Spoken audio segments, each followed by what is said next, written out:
Mukkam Thazhakode village ഓഫീസിന്റെ പുതിയ കെട്ടിടത്തിന് അപകട ഭീഷണി ഉയർത്തുന്നതും പാതി പൊളിച്ച് കാട് കയറി കിടക്കുന്നതുമായ പഴയ വില്ലേജ് ഓഫീസ് കെട്ടിടം പൊളിച്ചു മാറ്റണമെന്ന ആവശ്യം ശക്തമാകുന്നു.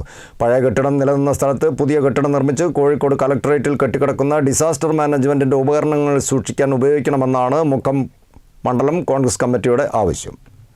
താഴക്കോട് വില്ലേജ് ഓഫീസിന്റെ പുതിയ കെട്ടിടത്തിന് അപകട ഭീഷണി ഉയർത്തുന്നതും പാതി പൊളിച്ച് കാട് കയറി കിടക്കുന്നതുമായ പഴയ വില്ലേജ് ഓഫീസ് കെട്ടിടം പൊളിച്ചു മാറ്റണമെന്ന ആവശ്യമാണ് ശക്തമാകുന്നത്. വർഷങ്ങൾക്ക് മുൻപ് കെട്ടിടം പൊളിച്ചു നിൽക്കാൻ കരാറെടുത്ത ആൾ കെട്ടിടത്തിൻ്റെ മേൽക്കൂര മാത്രം പൊളിച്ചു പോയതോടെ ചുവരുകൾ മാത്രമുള്ള പഴയ കെട്ടിടം നിലവിൽ വില്ലേജ് ഓഫീസ് പ്രവർത്തിക്കുന്ന പുതിയ കെട്ടിടത്തിനും ജീവനക്കാർക്കും വില്ലേജ് ഓഫീസിലെത്തുന്ന ആളുകൾക്കുമാണ് അപകട ഭീഷണി ഉയർത്തുന്നത്.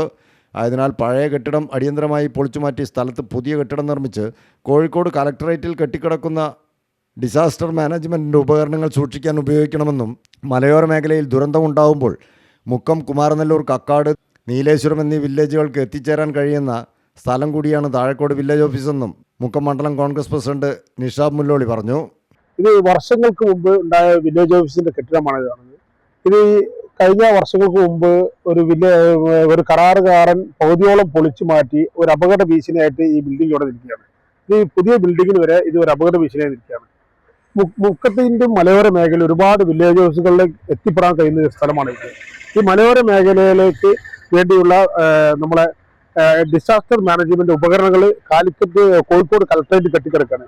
ഈ സാധനങ്ങളെല്ലാം ഇവിടെ ഉപയോഗിച്ച് ഈ മലയോര മേഖലയിൽ എന്തെങ്കിലും വിഷയങ്ങൾ വന്നാൽ എപ്പോഴും വില്ലേജുകൾക്ക് കൊണ്ട് ഉപകരണങ്ങൾ ഡംപ് ചെയ്യാൻ അല്ലെങ്കിൽ വെക്കുവാനുള്ള ഒരു ഡിസാസ്റ്റർ മാനേജ്മെന്റ് ഒരു ബിൽഡിംഗ് പണിയണമെന്നാണ് ഞങ്ങൾക്ക് ആവശ്യപ്പെടാറുള്ളത്. നേരത്തെ പുതിയ കെട്ടിടം നിർമ്മിക്കാനായി മുറിച്ചു മാറ്റിയ മരവും ഇപ്പോൾ ലേലം ചെയ്യാതെ വില്ലേജ് ഓഫീസ് വളപ്പിൽ ദ്രവിച്ചു കിടക്കുകയാണ്. വനം വകുപ്പ് മരത്തിനിട്ട വില കൂടുതലായതുകൊണ്ടാണ് ലേലം ചെയ്തു പോകാത്തതെന്നാണ് നാട്ടുകാർ പറയുന്നത്. ഈ മരവും ഇവിടെ നിന്ന് ഒഴിവാക്കണമെന്നും ഇതിനായി റവന്യൂ മന്ത്രി, കോഴിക്കോട് ജില്ലാ കളക്ടർ എന്നിവർക്ക് പരാതി നൽകുമെന്നും കോൺഗ്രസ് നേതാക്കൾ സ്ഥലം സന്ദർശിച്ച ശേഷം അറിയിച്ചു. കോൺഗ്രസ് മണ്ഡലം പ്രസിഡന്റ് നിഷാബ് മുല്ലോളിയോടൊപ്പം MK മുഹമ്മദ്, ബൈജു കച്ചേരി, ലെറിൻ റാഹത്ത് എന്നിവരാണ് സന്ദർശന സംഘത്തിലുണ്ടായിരുന്നത്. News bureau, Mukkam.